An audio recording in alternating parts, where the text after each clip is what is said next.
Nós vamos meditar em 2 de Pedro, capítulo 1, verso 10.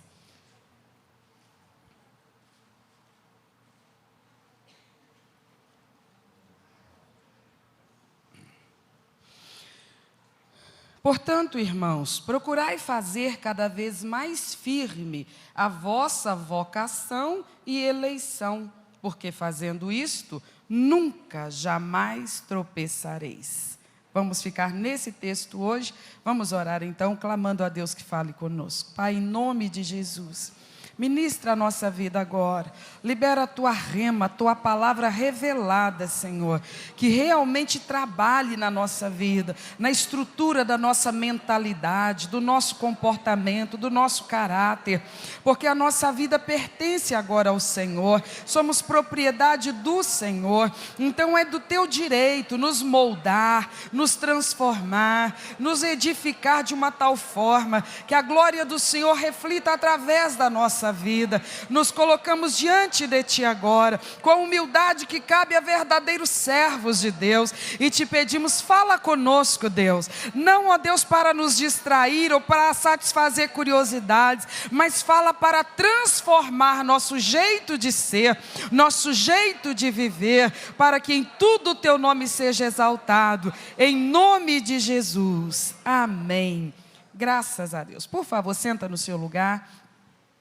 E nós vamos nos lembrar que o apóstolo Pedro, no texto que nós estamos estudando, no nosso culto de terça-feira, que é um culto de estudo da palavra de Deus, é um culto onde nós vamos avançando muito calmamente no texto de algum dos escritos apostólicos. Estamos nesse livro do apóstolo Pedro, e ele está falando a respeito daquilo que faz parte da coerência da vida cristã. Nos textos que nós encerramos na última semana, o apóstolo estava focando em algumas características que elas são pertinentes à vida cristã, à verdadeira experiência da conversão. Então, nós vimos cada uma daquelas virtudes relacionadas do versículo 5 ao versículo 7.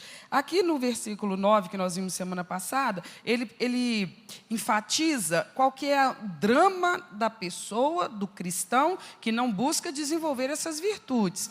Então, ele diz que essa pessoa sofre de cegueira espiritual, miopia espiritual, e essa pessoa sofre de amnésia espiritual. Nós vimos isso durante 2 semanas, ficamos só no versículo 9. Agora, aqui no versículo 10, ele já dá um outro enfoque para esse mesmo assunto. Então, ele começa falando assim: meus irmãos, procure cada um de vocês fazer cada vez mais firme 2 coisas: a sua vocação e a sua eleição. Então, eu quero toda a sua atenção agora. Nós vamos começar a estudar esse versículo 10 hoje, possivelmente vamos encerrá-lo na semana que vem. E aqui o apóstolo Pedro está falando de 2 doutrinas que elas fazem parte da minha experiência com Cristo e da sua experiência com Cristo, e talvez a gente nem conheça nada sobre elas. Mas é importante que a gente conheça, porque nós só somos o que somos hoje, servos de Jesus Cristo, convertidos a Jesus Cristo, seguidores de Jesus Cristo, por causa dessas 2 verdades aqui, que obviamente nós já vivenciamos, mas às vezes nós nem entendemos o processo. E o apóstolo, pelo Espírito Santo, na inspiração do Espírito Santo, toca nesse ponto aqui, a respeito do qual o apóstolo Paulo também ensinou com muito detalhe, com muita profundidade, porque são matérias que nós precisamos entender, porque elas é que explicam essa mudança que aconteceu na nossa vida. Porque não aconteceu uma tremenda mudança na nossa vida, por causa da gente ter aceito o Evangelho? Tem que ter acontecido, porque foi sincera a nossa conversão, graças a Deus. Nós éramos resistentes, nós éramos duros de coração, nós éramos pessoas que desprezávamos a oportunidade de ser evangelizados, nós batíamos o pé e falávamos que nunca íamos nos tornar crentes, cristãos, evangélicos, mas graças a Deus, o Senhor não levou em conta aquela nossa arrogância, aquela nossa ignorância, e Ele insistiu conosco. E sem que essa insistência significasse manipulação, Ele foi nos oferecendo mais uma oportunidade, mais uma oportunidade, mais uma oportunidade. Pela misericórdia dEle, nós paramos para refletir no que estava sendo oferecido a nós. Foi exatamente o que aconteceu. O que Ele mandou que acontecesse. Está registrado no Evangelho de Marcos, capítulo 16. Ele diz: ide por todo mundo, prega o Evangelho a toda criatura. Quem crer no Evangelho que vai ser pregado, e porque creu, se deixa batizar como uma evidência exterior de uma transformação interior, está salvo.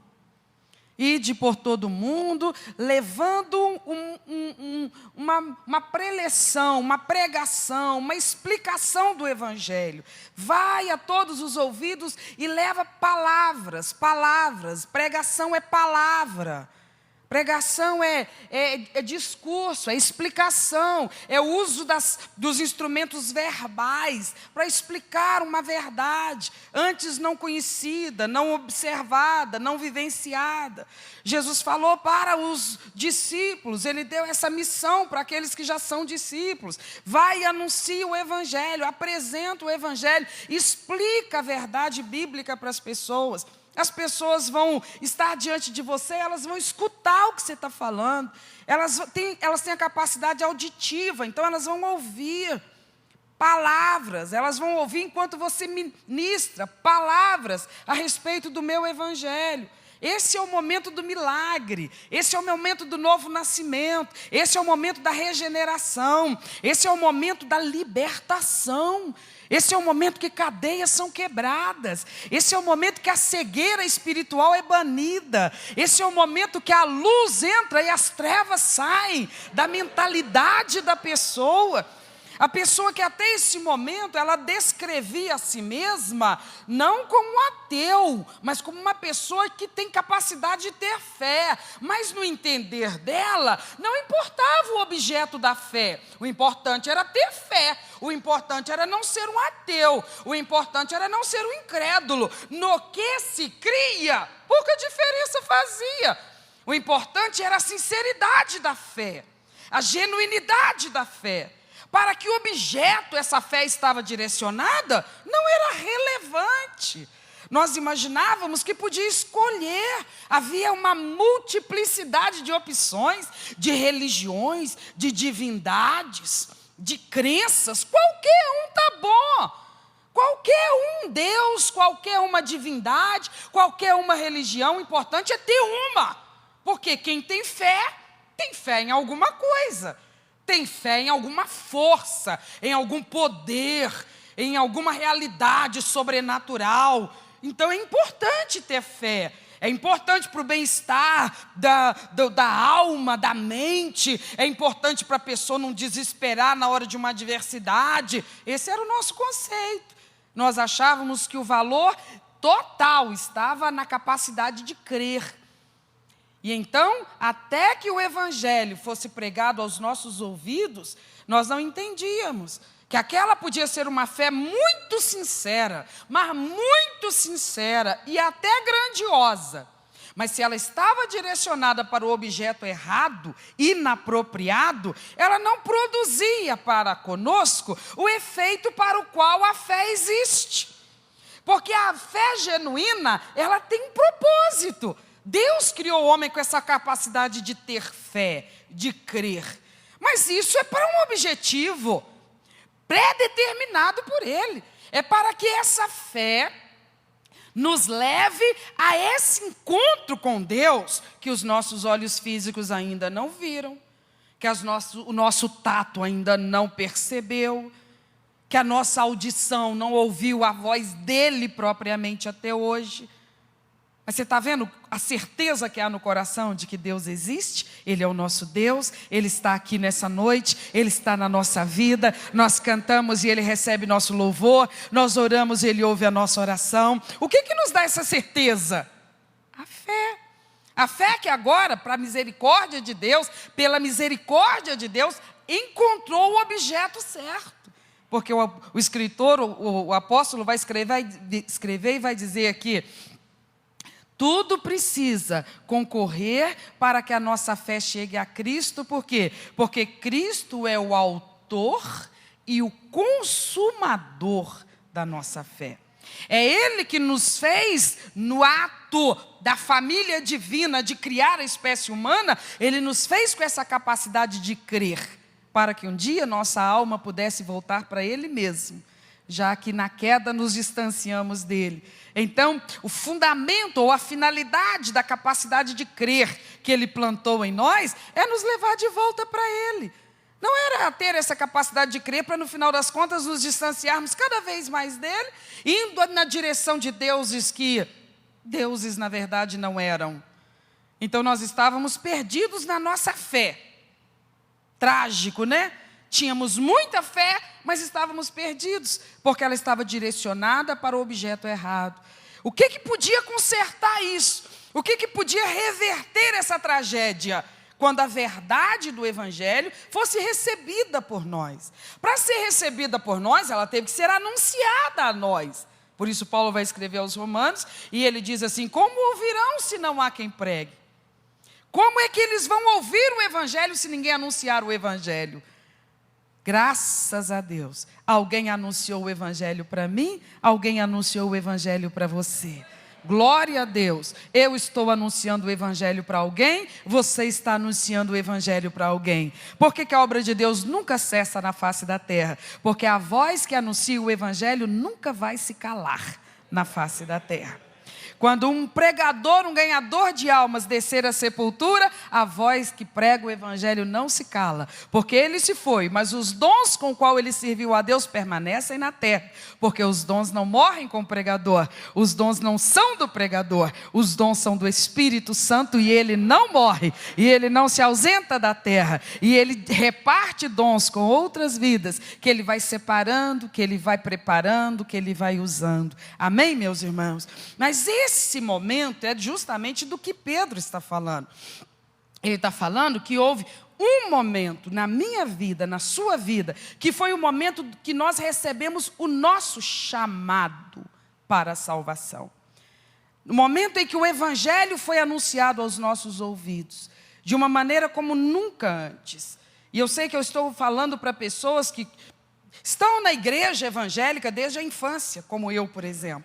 Pessoas que têm esse privilégio de estar frequentando a casa de Deus, participando de cultos ao Senhor desde a infância. Mas não significa que desde a infância nós estamos convertidos. Talvez vai precisar passar alguns bons anos até que chegue a nossa experiência, até que nós não estejamos mais indo à igreja porque nossos pais nos levam, até que nós não estejamos mais indo à igreja porque é um costume da nossa família, mas porque de verdade, agora sim, nossos olhos contemplam o Rei. Então esse é o momento que precisa acontecer e precisou acontecer na minha vida e na sua, para que nós pudéssemos dizer: a minha vida mudou, eu sou outra pessoa, eu não sou tudo o que eu preciso ser, mas glória a Deus, eu não sou mais o que eu já fui um dia. A minha vida está na rota da mudança. Por quê? Porque eu ouvi o Evangelho. Porque Jesus mandou alguém ir até onde eu estava e pregar o Evangelho para mim. Eu tive ali a oportunidade de crer e demonstrar que criei, me comprometendo com o Evangelho. Que significou, em algum momento, eu descer as águas do batismo, como uma demonstração exterior de uma mudança interior. Todos me viram ali no meu batismo, eles viram uma ilustração do que aconteceu dentro de mim. Quando eu estava sendo batizado, os que ali viram, eles viram que eu fui sepultada nas águas, significando que aquela criatura que viveu nessa identidade até o momento da minha conversão, ela morreu com Cristo.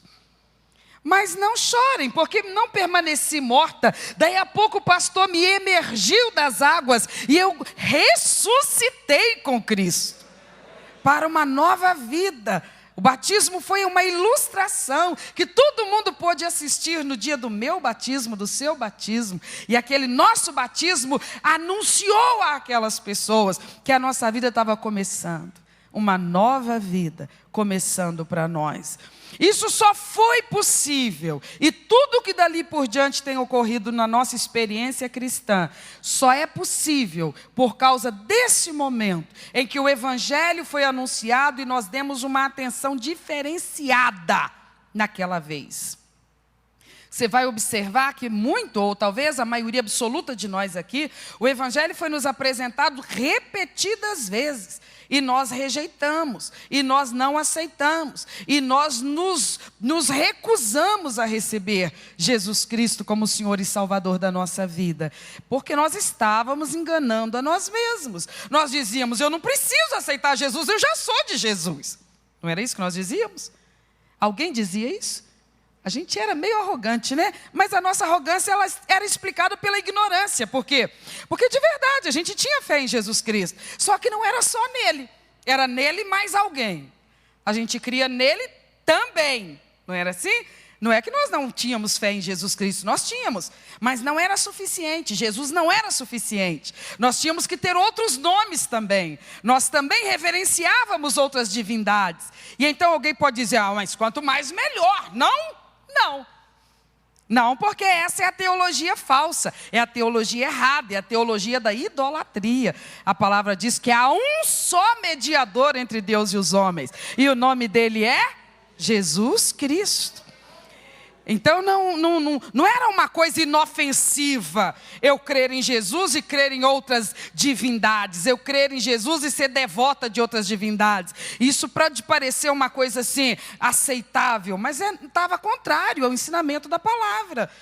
Então era preciso que os meus olhos fossem abertos, mas eu não aceitava que aquilo estava errado, até que houve um momento em que o Espírito Santo realmente me chamou através da pregação do Evangelho. Chamou você através da pregação do Evangelho. Tem isso acontecido no culto de uma igreja, num culto num lar, num culto numa praça, numa cama de hospital. Em algum momento, foi nos dada essa iluminação do Espírito Santo.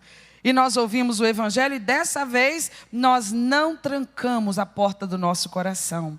Nós não recusamos. Dessa vez, para a glória de Deus, nós dissemos sim. E Jesus Cristo se tornou o Salvador da nossa vida. Graças a Deus. É disso que Pedro está falando. Ele está falando assim: procure, cuide para fazer cada vez mais firme essa tua decisão por Jesus Cristo. Ele está falando assim: isso que aconteceu com você um dia, com alguns foi há 1 ano atrás, com outros foi há 10 anos, com outros foi há 40 anos, como eu, mas ele está falando assim: cada vez que o tempo vai passando, seja muito cuidadoso nisso. Procure fazer cada vez mais firme essa decisão que você tomou um dia. Essa decisão, essa resposta que você deu nesse dia. Ele fala assim: pode ser que muitas vezes antes desse dia o Evangelho te foi oferecido. E você teve a liberdade de dizer sim ou não, e você dizia não, não quero, não vou, não mudo de religião, não vou caçar outra igreja, eu não vou ser crente nunca. Parecia que o nosso discurso nunca ia mudar. Mas ele, na paciência que só ele tem, ele insistiu conosco. E graças a Deus, chegou o dia que a dureza do nosso coração foi quebrada pela iluminação do Espírito Santo. Porque o único que converte uma pessoa é o Espírito Santo. É por isso que os pregadores pregam na humildade, clamando pela unção do Espírito Santo. Porque se ele não usar as palavras que o pregador pronuncia, não há mudança, não há transformação, não há conversão, não há nada. Porque quem faz a obra de Deus é o Espírito Santo de Deus. Então, glória a Deus, naquele dia, nosso coração, nossa mente, o nosso ser recebeu uma luz, uma iluminação. A gente entendeu coisas que até então a gente não conseguia enxergar.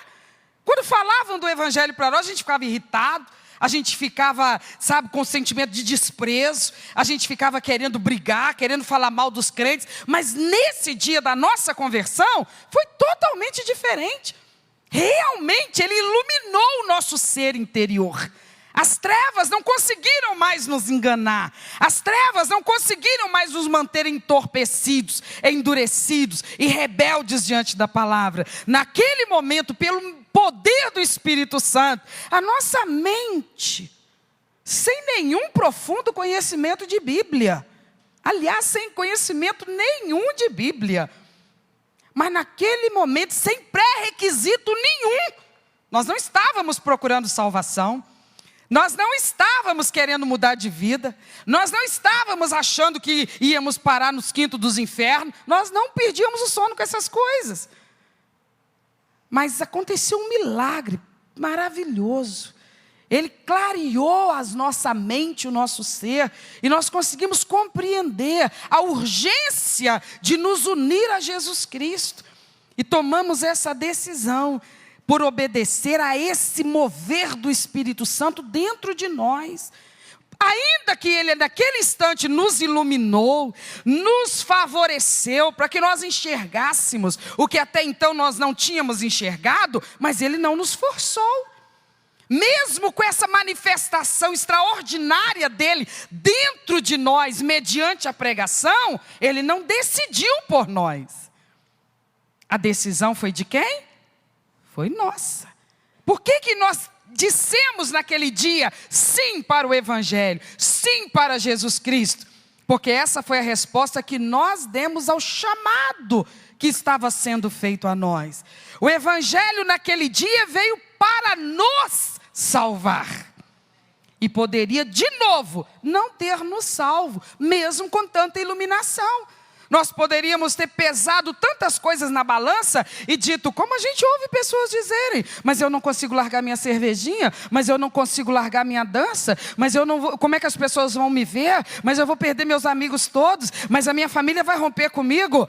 E mesmo sabendo que esse é o caminho, ou seja, tendo sido iluminado pelo Espírito Santo, tendo agora a convicção de que precisa dar esse passo, quantas pessoas não dão? Quantas pessoas agora, sem mais aquelas trevas que enegrecem o seu entendimento, perturbam a sua orientação e lhe impede de discernir a verdade de Deus, não, agora enxergando, entendendo que precisa correr para Jesus Cristo, mesmo assim não vai. Porque não tem a ousadia para fazer isso, porque para aceitar Jesus tem que ser ousado, tem que ser independente. Você tem que ser livre da dominação e manipulação alheia. Porque você sabe, pessoas vão te odiar depois disso, vão te perseguir depois disso, vão te esnobar depois disso. Você tem que ser muito independente, você tem que ser muito livre. Para você falar, eu dou valor a todas as pessoas, mas Jesus Cristo é o primeiro e o principal. Então, se me quiser como crente, eu estou aqui. Se não quiser como crente, então vá de mim. Mas de Jesus eu não largo mais. Eu não me afasto mais. Você está vendo como é que é a experiência que Pedro está trazendo à memória daqueles cristãos? Ele está tentando fazê-los refletir de que o que está acontecendo na vida espiritual deles hoje não veio do nada. Não caiu do nada, teve um começo.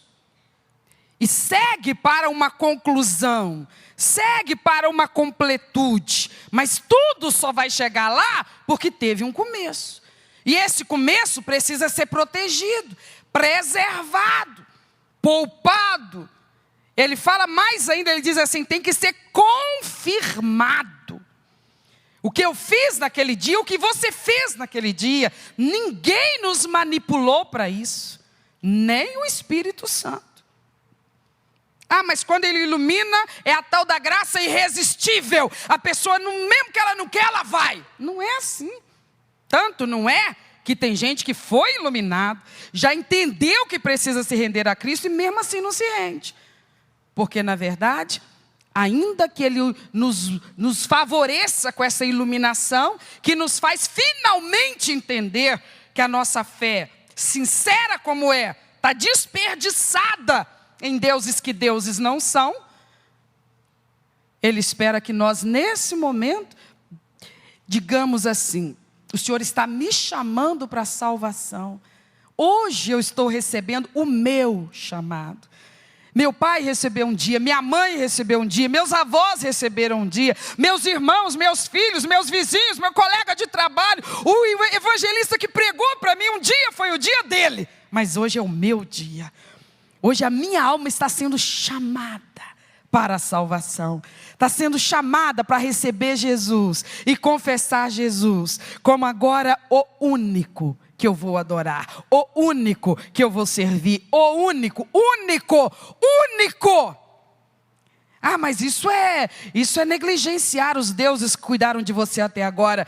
Se foi esse o caso, então é exatamente isso que eu estou fazendo. Porque da agora em diante não quero nenhum deles mais comigo. Da agora por diante, só um, Jesus Cristo. Só um, Jesus Cristo. Só Ele, Jesus Cristo. Salvador suficiente. Não precisa de mais ninguém junto com Ele. Só Ele, ninguém mais. Me faz estar de volta aos braços do Pai.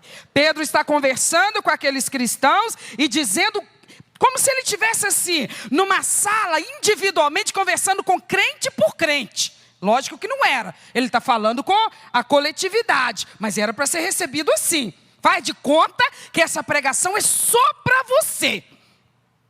Lembra o teu dia, lembra o teu momento. O momento em que você foi iluminado pelo Espírito Santo. O Evangelho foi anunciado.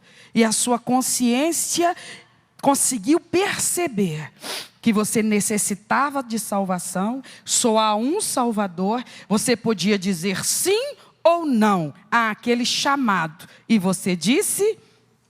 O que você disse? Pedro está falando assim, faz esse sim ser cada vez mais firme na tua vida. Esse sim que foi dito um dia, o dia da visitação de Deus, quando você recebeu o chamado para se tornar uma nova criatura, ele não pode ficar perdido lá no passado. Ele precisa ser confirmado ao longo de toda a sua vida. Porque essa sua decisão vai ser colocada em teste. Esse seu sim para Jesus Cristo vai ser colocado em teste. Essa sua decisão pelo Evangelho, para se tornar um cristão na sociedade, vai sofrer alguns testes. Ninguém continua na terra depois da conversão sem passar por isso. Só quem não passa é quem diz sim para Jesus no leito de morte. Mas os que permanecem aqui, essa decisão, ela vai ser provocada, provada, testada, muitas e muitas e muitas vezes durante a sua vida. Então é alguma coisa a respeito do que eu e você, individualmente, nós precisamos ter agora esse empenho. Eu não recuo da decisão que eu tomei. Eu não desisto de seguir Jesus Cristo. Eu continuo com essa determinação no meu coração. É assim que eu quero viver, como um servo de Jesus Cristo. Amém, meus irmãos? Mas isso precisa ir além das palavras. Isso precisa ir além da declaração verbal. Nós precisamos entender o que está acontecendo na nossa vida como cristãos, como servos de Deus, como pessoas agora aliançadas com Jesus Cristo. Vamos ver rapidamente alguns textos aqui. Evangelho de João, capítulo 1, versos 12 e 13. O evangelista que fala do Evangelho conforme Jesus Cristo, ele diz assim: mas a todos quantos o receberam, deu-lhes o poder de serem feitos filhos de Deus, aos que creem no seu nome. E o 13, os quais não nasceram do sangue, nem da vontade da carne, nem da vontade do varão, mas de Deus, mas da vontade de Deus. Eu quero que você preste atenção no versículo 12, porque existem dois verbos, um no começo e um no final, que eu quero ressaltar. Ele fala assim, mas a todos quantos o receberam, em que tempo está esse verbo? No passado. Um dia o receberam, todos os que um dia o receberam. Ele está falando de receber quem? Jesus. Ele está falando do mesmo assunto que eu estou falando aqui, não é? Um dia nós o recebemos. Está falando da resposta que a gente deu ao chamado para ser cristão, para ser servo de Jesus Cristo. Então João está falando assim, todos os que um dia lá atrás o receberam, o Senhor Jesus deu a estes o poder de serem feitos e chamados filhos de Deus. Aí ele vai usar um último verbo nesse versículo, ele vai dizer o quê? Aos que creem, está em que tempo? Creem está no presente. Então eu criei lá atrás para receber. Mas eu continuei crendo. Eu não continuei recebendo. Eu não vou aceitar Jesus todo domingo. Eu não vou batizar outra vez. Eu não vou me converter de novo. Mas eu vou continuar crendo. Eu vou continuar acreditando. Eu vou continuar sabendo que Ele é o único Salvador. Meu único Salvador. O que eu fiz aquele dia? Que o Espírito Santo iluminou o meu ser interior e finalmente as palavras do Evangelho ecoaram na minha capacidade reflexiva e eu fui capaz de entender a minha necessidade de salvação. E com o fundamento bíblico de que só há uma opção de salvação para mim, que é Jesus Cristo, o único mediador entre Deus e os homens. Naquele dia eu podia ter dito não, mas naquele dia eu dei um passo de fé. Não foi uma fé cega, tá? Eu não tinha grande conhecimento teológico, nós não tínhamos nenhum trânsito no texto sagrado, mas havia uma convicção que o Espírito Santo estava plantando em nós. Uma verdade que o pregador, o evangelista, ele, por mais eloquente, habilidoso que fosse, não poderia suscitar em nós aquela confiança de que não tem outro caminho, é esse o caminho.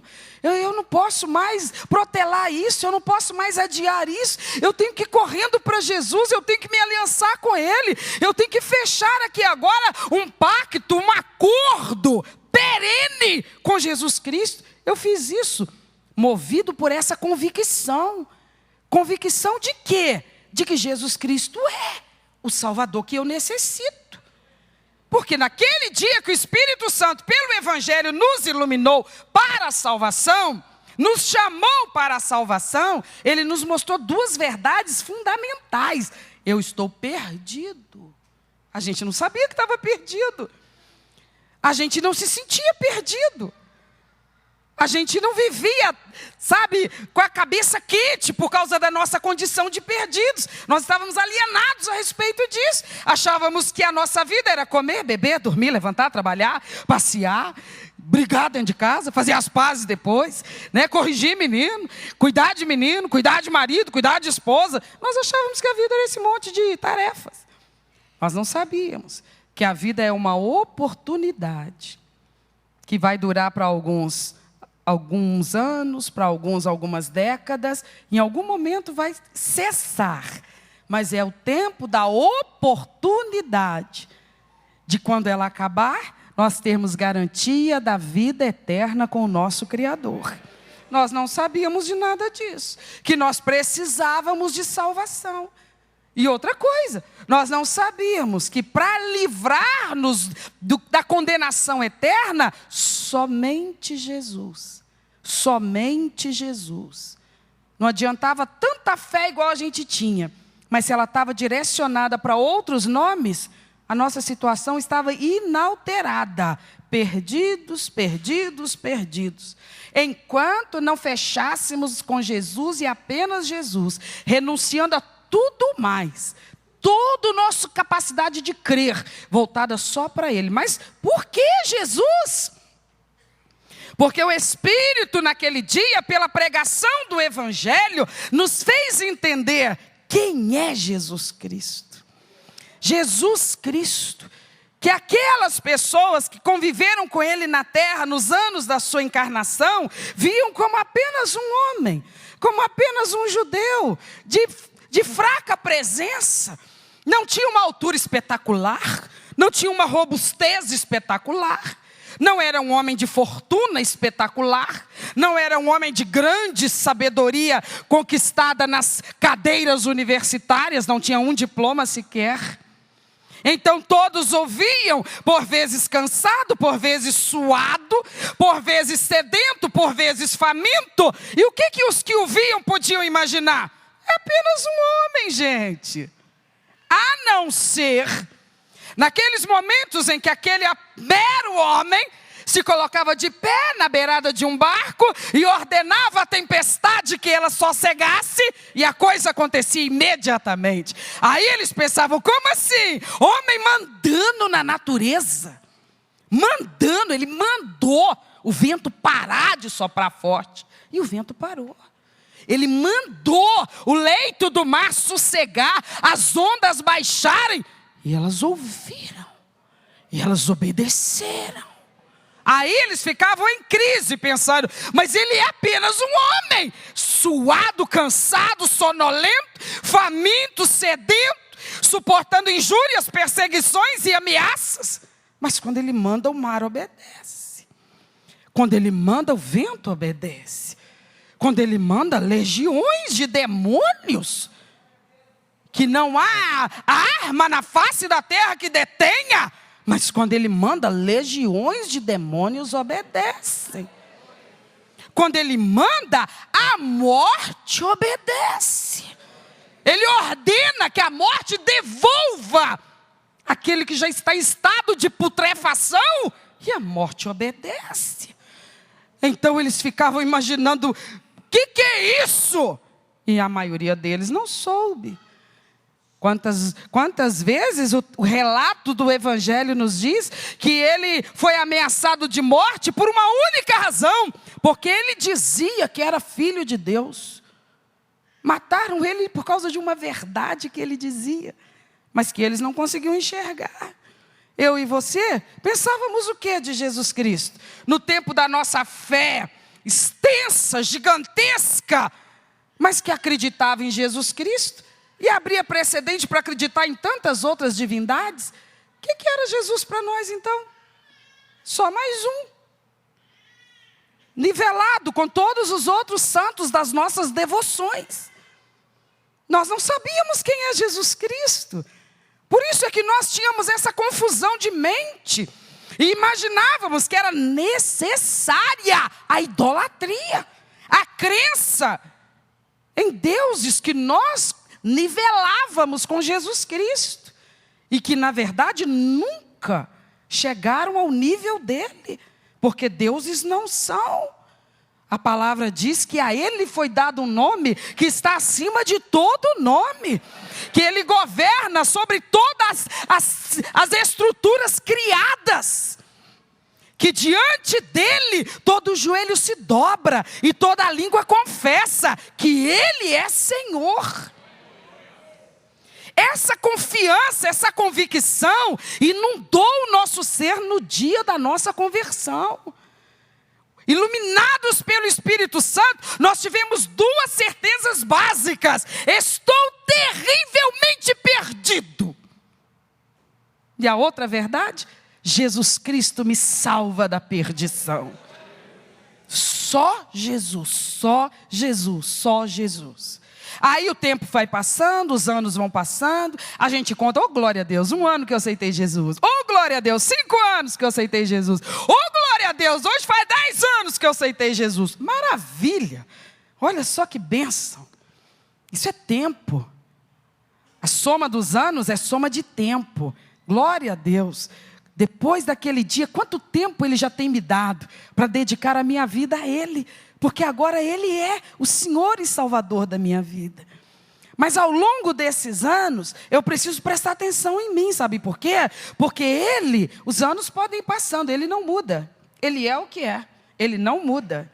Ele é o mesmo, a autoridade é a mesma, o poder é o mesmo, a plenitude é a mesma, a majestade é a mesma, a santidade é a mesma, o poder é o mesmo. Ele não se cansa, Ele não envelhece, Ele não se desgasta. Ele é sempre o mesmo, mas eu posso mudar. Eu posso começar num passo firme e convicto, e ao longo da caminhada, ao longo da vida cristã, que poderá e para a glória de Deus haverá de acontecer, durar décadas para todos nós, o tempo pode ser um fator benéfico ou não. Pode ser que com o passar do tempo, a gente vá deixando desbotar essa nossa certeza a respeito de Jesus Cristo. Pode ser que a gente vai conversar com um parente, um vizinho, um conhecido do trabalho, um professor da faculdade, e aquela pessoa tem outro conceito a respeito de Jesus Cristo. E aquela pessoa, ela não tem a convicção que eu tenho a respeito de Jesus Cristo, e é uma pessoa que elabora tão sabiamente os seus conceitos, os seus raciocínios, que ela começa a falar, e eu ouço, e eu deixo aquilo invadir a minha mente, a minha reflexão, e eu começo a desmerecer Jesus Cristo, como se eu enxergasse agora pela ótica, pela lente, pelos óculos daquele ateu, daquele filósofo, daquele politeísta. Nossa fé está testada o tempo todo. Pedro está dizendo: cuide da sua convicção a respeito de Jesus Cristo, teu Salvador. Você teve essa oportunidade, sendo iluminado pelo Espírito Santo. Você aceitou o chamado para ser um salvo. Esse chamado dependeu de você receber essa verdade que não pode ser mudada. Tu sem Jesus está perdido. Mas com Jesus Cristo tu está garantido na tua salvação. Porque Jesus tem poder para te salvar. Eu preferia uma outra divindade. Tudo bem, se você prefere, pode ir. Só não vá achando que vai te salvar, porque não vai. Porque o único que tem força para te salvar é Jesus Cristo. Não, mas eu acho que não deveria haver esse exclusivismo. Eu acho que a gente é livre para cultuar e adorar quem a gente bem entender e que a gente se sentir mais confortável. Tudo bem, vai após quantos deuses quiseres ir. Não vá enganado, imaginando que algum deles te salvará. Porque o único que tem força para salvar a tua alma é Jesus Cristo. Então o tempo vai passando, e se essa certeza permanece latente na minha alma, eu te pergunto: quem me fará abandonar Jesus Cristo? Quem vai me convencer? Quem vai me contaminar com a incredulidade dele a respeito de Jesus? Fazendo de mim agora um incrédulo a respeito de Jesus. Eu não posso me tornar um incrédulo a respeito de Jesus Cristo. Porque eu não criei num momento, num lapso, num espasmo de emoção ou de visitação mística que durou alguns segundos e se foi. A obra do Espírito Santo naquele dia foi plantada dentro de nós. Só não vai permanecer se eu desmazeladamente não continuar avivando e reavivando dentro de mim a minha convicção. Por que um dia eu fiz isso? Qual foi a razão que me levou um dia a mudar de religião, a receber Jesus Cristo, a recusar os deuses da minha devoção? Por que eu fiz isso um dia? Na minha parentela ninguém era crente, a minha família até ficou chateada comigo. O que me levou a fazer isso um dia? Deixa eu lembrar, eu não estou nem lembrando. Não, eu não estou lembrando, eu nunca me esqueci. Eu sei por que eu sou um crente em Jesus Cristo. Isso eu nunca esqueci. Por que às vezes eu sou aborrecido dentro da igreja, mas eu continuo na igreja? Porque Jesus não muda. Porque Jesus é o mesmo. Porque se eu me afastar dele, para onde eu irei? Ninguém mais me salva. Só ele tem força para me salvar.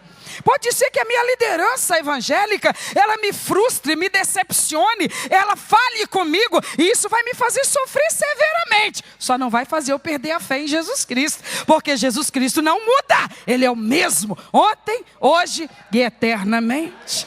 O fundamento da nossa fé, ele não está estabelecido pela lisura da conduta eclesiástica de qualquer sistema que seja. O fundamento da nossa fé está numa coisa que ela não varia nunca, jamais. É a verdade a respeito de Jesus Cristo. Deus revelado, Deus que se fez homem, porque precisava morrer para nos salvar. E como Deus não morre, então Ele se fez homem para morrer a minha morte, para que nós tivéssemos a vida dele latente em nós. Então eu não criei apenas para me converter um dia. Eu não criei apenas para descer as águas do batismo um dia. Eu continuo crendo. Eu continuo crendo. Alguém mais além de mim aqui? Eu sei em quem tenho crido. Não é isso que o apóstolo Paulo dizia de si mesmo? Ele dizia: ninguém me inquieta.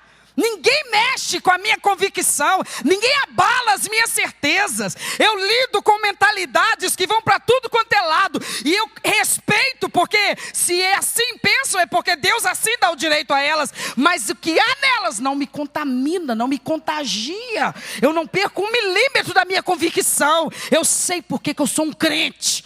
É porque Jesus Cristo é o que a Bíblia diz que Ele é.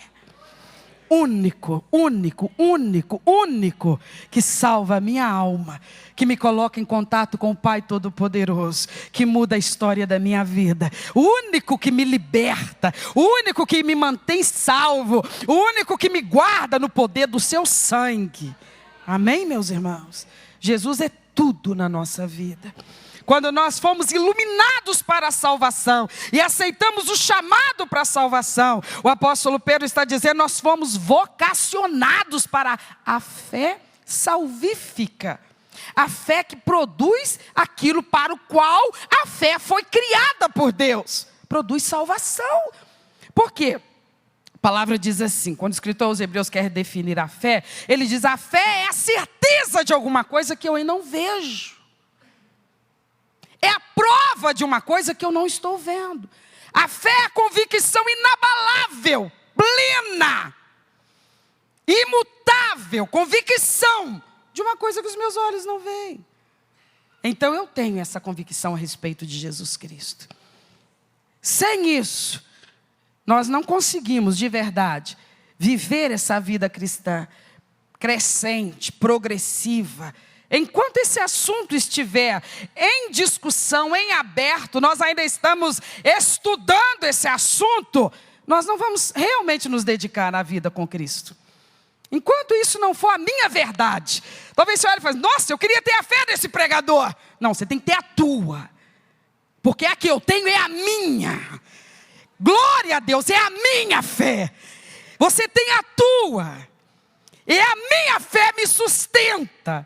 Nas horas em que parece que ele foi desleal comigo, infiel comigo, me abandonou, me deixou à mercê da sorte e dos infortúnios e dos adversários. A minha confiança nele faz eu permanecer leal junto dele, clamando a ele, porque eu não estou vendo o que ele está fazendo, mas eu sei, ele está cuidando de mim, porque ele não me desampara, ele não me abandona, é isso que ele diz. Então eu não meço, eu não avalio pelas circunstâncias, eu avalio pelo que a palavra fala dele, e a palavra é ele próprio. Ela não mente. É a verdade de Deus para a minha vida. Amém, meus irmãos? Qual que é a sua fé? Como é que é a sua fé? Como é que você consegue definir a estrutura da sua fé em Jesus Cristo? Porque está dito claramente aqui, aqueles que o receberam um dia, deu ele a esses o poder de serem feitos e chamados filhos de Deus. Aos que creem, continuam crendo, continuam crendo, continuam crendo, continuam crendo. Se ele responde do jeito que eu pedi na oração, continuo crendo. Se ele não responde, continuo crendo. Se ele faz, eu continuo crendo. Se ele não faz, eu continuo crendo. Nada pode abalar essa nossa convicção. Amém, meus irmãos? Vê outro texto comigo. 1 de João, capítulo 5. 1 de João 5, versos 4 e 5. Porque todo que é nascido de Deus, vence o mundo. E esta é a vitória que vence o mundo, a nossa fé. Quem é que vence o mundo? Senão aquele que crê que Jesus é o Filho de Deus. Precisa de explicação esse texto? Está muito claro. O apóstolo João, no meio desse raciocínio, ele fala, porque todo que é nascido de Deus vence o mundo. O que nós lemos agora? Em João 1,13, que não nasceram da vontade da carne, nem da vontade do homem, mas nasceram da vontade de Deus. Deus desejou me salvar. Eu nem estava desejando ser salva. Pelo contrário, nós estávamos fugindo da salvação, correndo para escapar dele de todas as formas que nós conseguíamos. Mas ele quis me salvar, ele quis salvar você. Nós só nascemos de novo porque ele quis que nós nascêssemos. E então ele nos ofereceu repetidas oportunidades. Aí um dia nós deixamos de deixar prevalecer a dureza do nosso coração e nós recebemos o chamado. Então nós nascemos de Deus.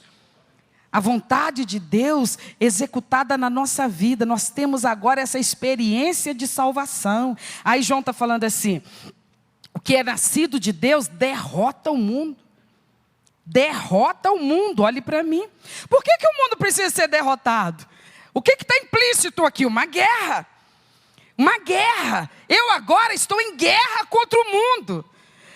o sistema mundano, a mentalidade mundana, a resistência mundana contra o Evangelho, contra Jesus Cristo, aquilo que predominava em mim antes de eu dizer sim para o Evangelho. Aquela mentalidade que ridiculariza a Bíblia, que descrê da palavra de Deus, que tenta de todas as formas tornar sem ser digno de confiança o Salvador que a Bíblia apresenta. Aquela mentalidade que ama os prazeres que são abomináveis aos olhos de Deus, que concorda com sistemas que são contrários à santidade que Deus prescreve. Então existe agora esse momento de atrito entre eu, que nasci de novo, que sou um servo de Jesus Cristo, e a mentalidade do mundo. Não tem mais conexão, não tem mais paralelo, não tem mais comunhão. O mundo está indo numa direção e eu estou indo na outra. A gente colide, o mundo e eu, o mundo e você. É a fé concreta na minha vida, no meu jeito de ser, porque é isso que a experiência da salvação tem que gerar, tem que produzir. Pedro fala assim: torne cada vez mais firme a tua resposta ao chamado para a salvação. Você está em guerra contra o mundo. Não precisa ficar te adulando para ver se você abandona o mundo, não. Isso está implícito na tua resposta ao Evangelho. Você agora se posicionou ao contrário do mundo. Você mudou de direção. Estava na direção do mundanismo, agora está na direção da santidade. Qualquer coisa fora disso é negar a fé. É ter que admitir que você já não tem mais convicção de Jesus Cristo ser o que Ele é. E de você necessitar dEle como de fato necessita. Porque se eu continuo crendo e mesmo assim eu não estou em guerra contra o mundo, contra o meu mundanismo, então eu estou numa incoerência total. Eu estou numa irresponsabilidade total. Eu estou brincando com coisa com que eu não deveria brincar. Se eu continuo crendo em Jesus Cristo, eu não deveria dar canseira, eu não deveria dar trabalho, eu não deveria precisar de ser adulado, eu não deveria de precisar ser, usar bengala o tempo todo para permanecer na fé, para permanecer no Evangelho. Não precisava de ninguém ficar insistindo comigo, pegando no meu pé. Eu deveria ser aquela pessoa que eu tenho prazer na santidade, prazer em obedecer a palavra, prazer em estudar o Evangelho. Por causa da certeza a respeito de Cristo e do prazer que eu tenho em agora viver a vida salva por Ele. João está falando assim: você está em guerra contra o mundo. E sabe qual que é a boa notícia? Não é o mundo que vai vencer, você vence o mundo. Você vence o mundo, por quê? Porque essa experiência e essa convicção e essa coerência de fé e conduta te protege do mundo. Te protege do mundo. O mundo não te arrasta.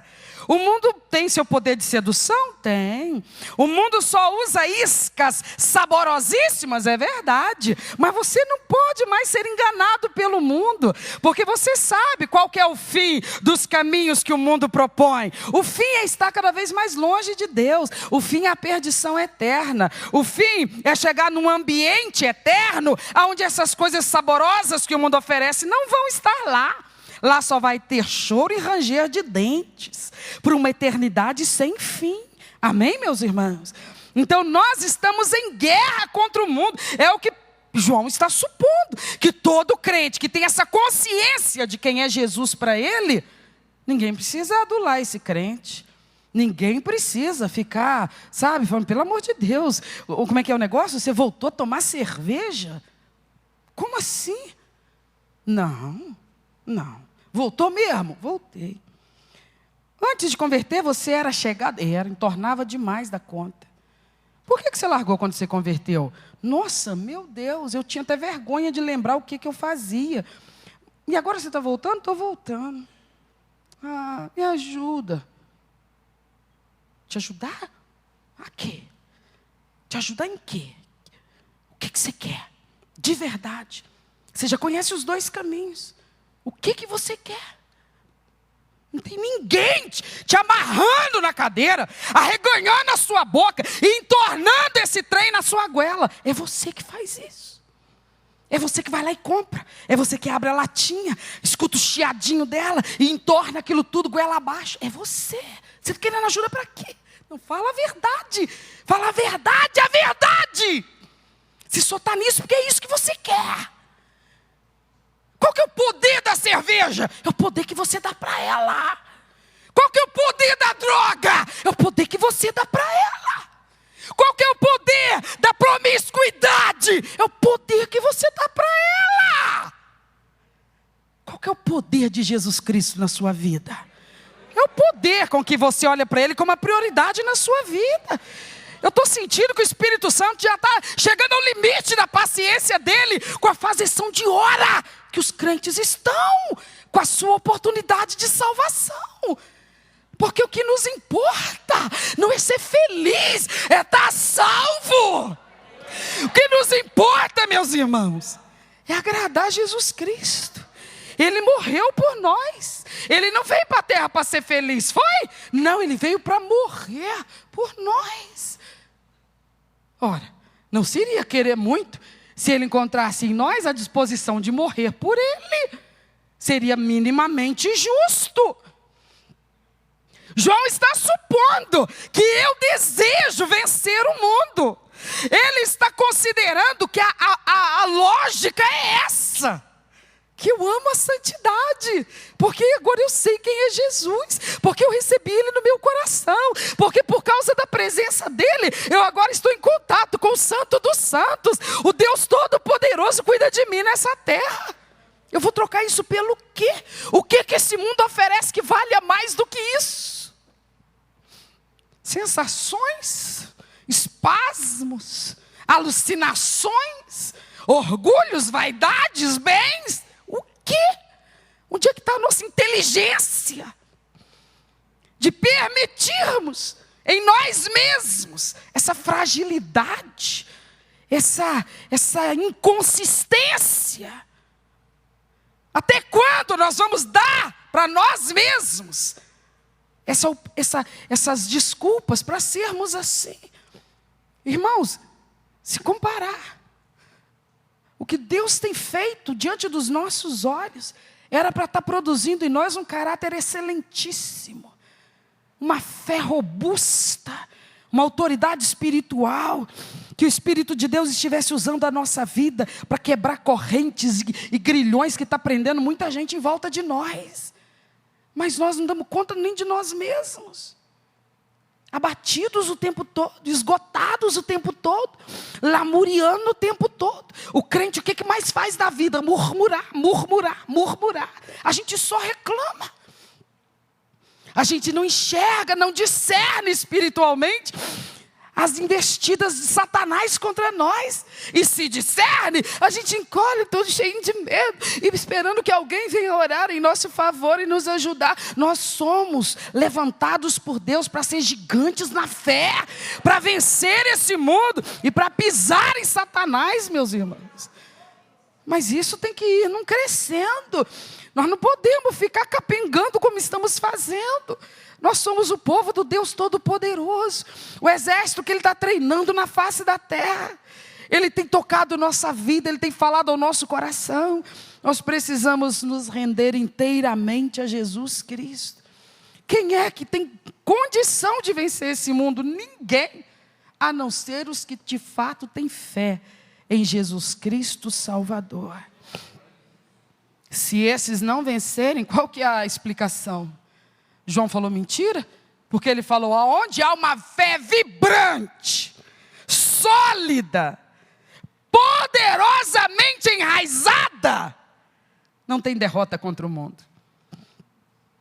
Se a minha convicção de crente, minha convicção de que eu quero ser crente, ninguém me tira disso. Ninguém me arrasta. Ninguém me arrasta para qualquer que seja o ambiente ou a prática que não esteja de acordo com a vontade de Deus para a minha vida. Porque o que eu fiz no dia que eu fui iluminada pelo Espírito Santo e o Evangelho me foi apresentado e eu pude receber esse chamado? Eu entreguei a minha vida para Ele. Eu sou de quem agora? Nós pertencemos a quem, meus queridos? Ele é Senhor da nossa vida. Ele é o dono da nossa vida. Então esse relacionamento, ele é vibrante em nós, ele é poderoso em nós. Ele é que legisla sobre a nossa conduta, o nosso comportamento. Porque é muito sério o compromisso que nós temos com o Senhor. Queria que você lesse comigo, e esse vai ser o último texto dessa noite. 2 Coríntios, capítulo 5, o verso 15.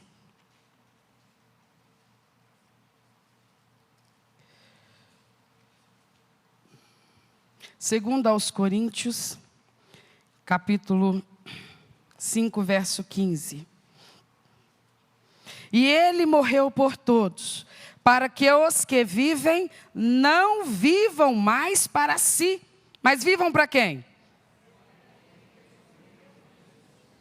Está claro? Não está claro esse texto? Ele morreu por todos. Mas infelizmente nem todos aceitam, recebem, são beneficiados pelo que ele fez naquele Calvário. Mas todos que recebem, agora estão vivos espiritualmente. E como é que devem viver a partir do dia que disseram sim para esse chamado à salvação? Vivam para aquele que por eles um dia morreu e ressuscitou. Você sabe que tem lugares no mundo hoje que pessoas estão sendo levadas a entregar a vida, no sentido literal mesmo, elas estão se entregando para ser assassinadas, porque elas não querem negar Jesus Cristo. Você sabe que está acontecendo isso hoje na terra, né? Em qualquer lugar do mundo está acontecendo isso hoje. Pessoas, por causa da confissão, da qual não abre mão, de que são servos de Jesus Cristo, estão sendo decapitadas, queimadas vivas, estão morrendo. Sabendo que podiam livrar a si mesmas dessa crueldade, apenas negando Jesus Cristo, mas elas não aceitam negar Jesus Cristo para salvar a própria vida. Aqui no Brasil nós estamos passando isso. Aqui no Brasil isso é uma realidade. Ele ainda não está nos colocando nessa situação de termos que morrer por Ele. Mas Ele está colocando essa situação. Nós temos que viver para Ele.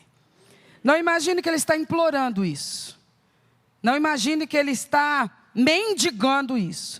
Ele está dizendo que isso está implícito no chamado que um dia nós recebemos e dissemos sim. Porque se eu não me disponho a viver para Ele, então eu estou dizendo que eu invalido aquele sim que eu dei para Ele um dia. Não imagine que Ele está sugerindo, ou pedindo, ou suplicando, ou implorando. Ele está apenas nos anunciando que aqueles aos quais Ele já concedeu a sua própria vida, devem agora dedicar o seu viver a Ele. Significa, pastora, que é para eu ficar só dentro da igreja, não fazer mais nada? Eu vou estar na igreja de segunda a segunda, da hora que o dia amanhece até a hora que a noite chega alta, e eu não devo fazer mais nada? Não devo casar, não devo ter filhos, não devo trabalhar, não devo fazer mais nada? Claro que não. Enquanto nós estamos aqui, tudo isso faz parte da nossa vida e são oportunidades para nós termos demonstrado que Jesus Cristo é Senhor sobre a nossa vida. A nossa vida espiritual, Pedro está dizendo, cada vez mais firme, a resposta que você deu para Jesus Cristo. Fique de pé no seu lugar. Pastora Eliane, por favor, ela vai me ajudar conduzindo-nos nessa oração agora. Que o Espírito Santo tenha falado ao seu coração. Falou alguma coisa com você? Por favor, feche os seus olhos. Por favor, lembra do dia da sua conversão. Lembra do momento em que você sentiu a sua alma tão feliz, porque você pôde fazer isso, entregar a sua vida a Jesus Cristo. Comece a orar agradecendo a Jesus por aquele dia, por aquele momento. Comece a orar agradecendo, porque Ele alcançou você, Ele iluminou você.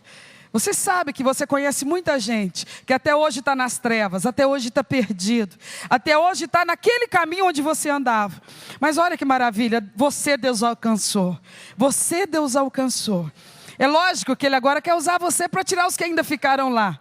Mas esse é o momento em que eu quero que você deixe a sua alma demonstrar a Deus toda a gratidão, porque você é salvo em Cristo. Ore, ore, ore, ore. Ore, agradece a Deus pela salvação que Ele te deu, aleluia.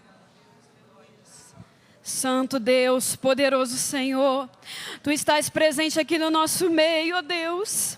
E nós estamos aqui rendidos aos Seus pés, porque nós precisamos, Pai, reconhecer, através, meu Deus, do que foi ministrado pelo Teu Espírito aqui nessa noite, que nós precisamos de Ti, Pai. Nós precisamos, meu Deus, mais que tudo nessa vida, o Senhor é a nossa prioridade. O Senhor é a nossa prioridade, o Senhor é o nosso tudo, o Senhor é o nosso Senhor, o Senhor é o nosso Salvador. Ó Pai, nós podemos, meu Deus, entender perfeitamente, Pai, dentro de nós o Teu amor, porque o Teu Espírito é quem age em nós, é o Teu Espírito que está dentro de nós, nós somos o templo e morada do Teu Espírito. Oh Deus querido e Deus santo, a Tua palavra é verdadeira, o Senhor nunca mente para nós, e tudo que o Senhor tem falado conosco, através dos pregadores aqui nesta igreja, é verdade. É verdade, Senhor. Nós podemos acreditar, podemos crer que está valendo a pena, que está valendo a pena e que vai valer a pena, meu Deus. Sermos participantes do Teu reino. Pai, continue tratando conosco, continue tratando com a Tua igreja, continue transformando o nosso caráter, continue moldando as nossas vidas. Nós nos colocamos, meu Pai, nessa noite, como um vaso nas mãos do oleiro. Nos colocamos, Pai, como um vaso nas mãos do oleiro.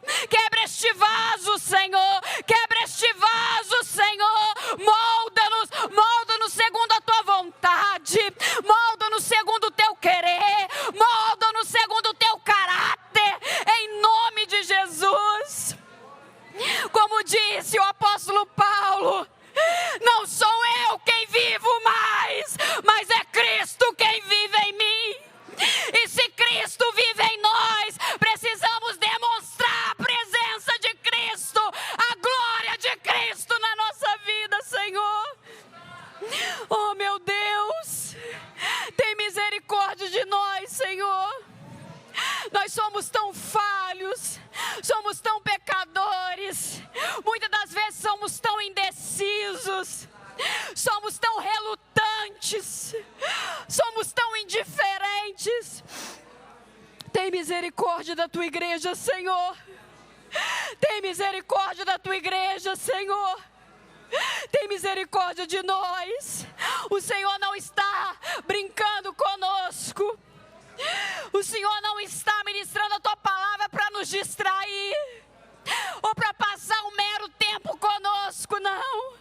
O Senhor ministra a palavra, o Senhor fala nos nossos corações, é para nos transformar à imagem e semelhança de Jesus Cristo.